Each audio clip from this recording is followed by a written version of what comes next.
What is going on, everybody? Welcome back to another Sox Talk on Tap today on a beautiful, beautiful Friday day here in Massachusetts. And on this beautiful Friday, we got some baseball to look forward to.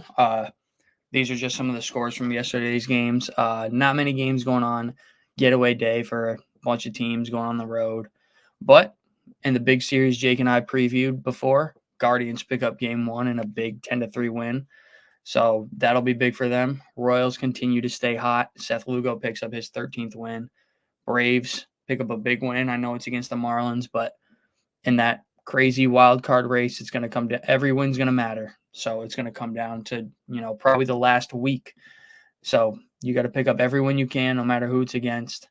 Cubs get a big win against the Cardinals, big walk-off win. They put up 3 in the ninth inning to win that one. And then the Rockies, the series of the year, as Jake and I called it. Game one was a 2-1 movie, and now we've got a 5-4 Rockies win where they score 1 in the 10th inning to win it.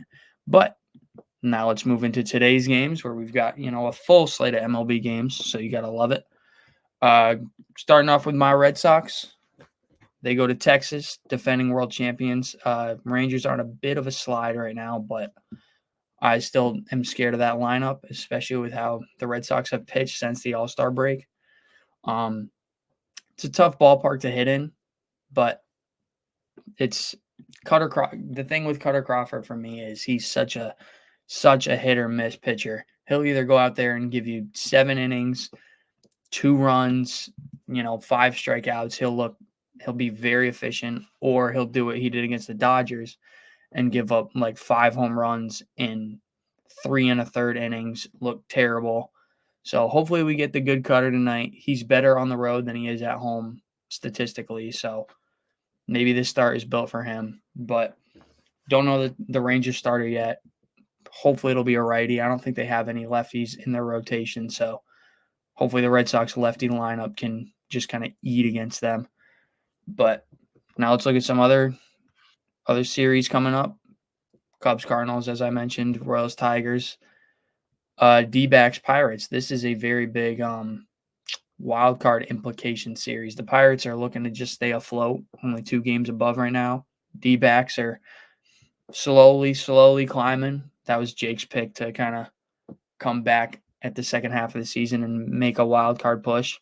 But then Blue Jays, Yankees, that's a big series for the Yankees to kind of stay in this race. I think they can either take first place or they're already in first place, but either way, you want to win as many games as you can, especially with the Orioles kind of skidding a little bit. Orioles, Guardians, again tonight at 7 o'clock. We've got Dean Kramer on the mound versus Carlos Carrasco. That might be the game the Orioles need to pounce on, because Carlos Carrasco has a very big tendency of giving up the long ball or just getting hit around, as you can see with the 5.6 ERA. Jake's Twins take on the White Sox. That's a bigger series for them than they think, because as much as the White Sox are absolutely a joke, you can't lose any of these games. If you lose any of these games and lose ground in the wild card race, and it comes back to bite you at the end of the season, like Jake and I talked about yesterday with the Red Sox having to split the series against the White Sox this year, you look back and you say, those were games we absolutely should have won against an awful team that we lost. But it is baseball. Anybody can win on any day. Who knows? Martin, I'm sorry, I don't even know your first name, could go out there and throw a no-hitter tonight. You never know. I doubt that happens, but you never know. But going to some later games, we've got Dodgers, A's that I think should be a rollover for the Dodgers, but the A's are hitting. The A's are still hitting. Padres, Rockies. Padres look to stay hot, trying to stay right above the Diamondbacks in that wild card race. And then Phillies, Mariners. Can the Mariners jump on a skidding Phillies team who really can't hit right now? Bryce Harper is in an all-time rut. Nobody seems to be able to pick up the slack for these guys. And the Mariners, as we know, have the best pitching staff in the league, at least in my opinion. You could argue the Phillies have it. You could argue the Mariners have it. I think the Mariners have it. They just haven't had the bats to kind of back it up and show for it in their record. But since the trade deadline, since they picked up Randy Arozarena, their lineup has looked much better. Justin Turner is, I think, a super underrated pickup for that team. He was kind of killing the Red Sox that whole series. Even though the Red Sox won the series, he was getting like 2 hits every game. Just puts together professional at-bats, is able to drive in runs. But overall, exciting games. Got some exciting pitching matchups. As you can see, Cole Reagans versus Tarek Skubal. That'll be a fun pitching matchup to watch if you have Apple TV, because MLB decided to sell out and do Apple TV Plus games on Friday nights. So only Apple TV subscribers can watch that one. But regardless, it's still a great pitching matchup. Tarek Skubal can really thrust himself forward in that Cy Young race that I would say he's leading it, but it's not solidified yet. There's no real runaway breakout guy. But if Skubal can shut down this seemingly red hot Royals lineup with Bobby Witt Jr., who's, I think in the month of July, he hit like 400. And since the All-Star break, he's hitting, I want to say, close to 5 or maybe even 600. So if he can shut that lineup down, that's going to speak volumes. But overall, we've got some exciting games. Hoping to see Tristan Casas back for the Red Sox soon. He's been making rehab starts finally in Worcester, putting together ABs, which is always good to see. There's obviously still going to be pain when you have a rib injury like he had, which was just so out of the blue, so weird. Didn't really see it coming. Then all of a sudden he's just been out for, 2.5 months. But he's going to be a huge piece back into this lineup. But we'll see. Exciting games regardless.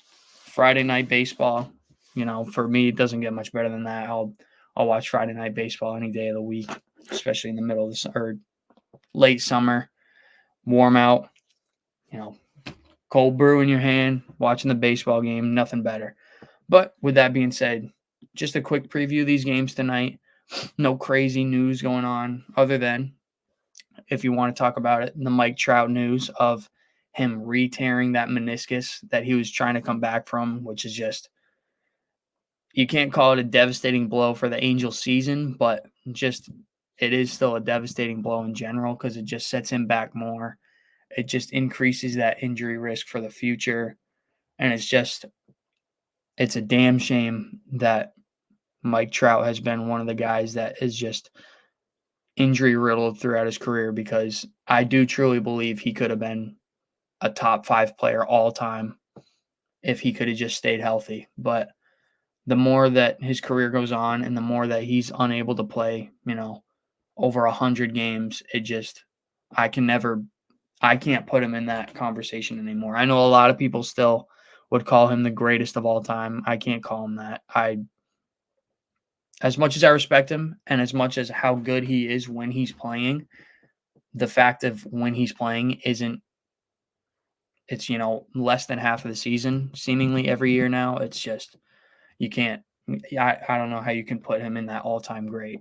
So prayers up to Mike Trout regardless. He's, a player anybody would want to have on their team. Even with the injury risk, he's still such an incredible ball player and a really good person. So hope he gets better. Hope he has a quick recovery and is able to, start next season, because the Angel season's done. He honestly shouldn't have even been trying to come back this season because they're cooked. But anyways, that's really the only baseball news we have going on right now. But maybe something exciting happens over the weekend. Maybe the White Sox no-hit the Twins. You never know. Maybe the Red Sox get no-hit back-to-back games or give up, 10 runs in 3 straight games. You never know. I wouldn't be surprised if that happened. But with that being said, that's going to wrap up today's Sox Talk on Tap. Everybody have a great Friday. Go hang out with your family. Go hang out with your friends. Be safe and peace out.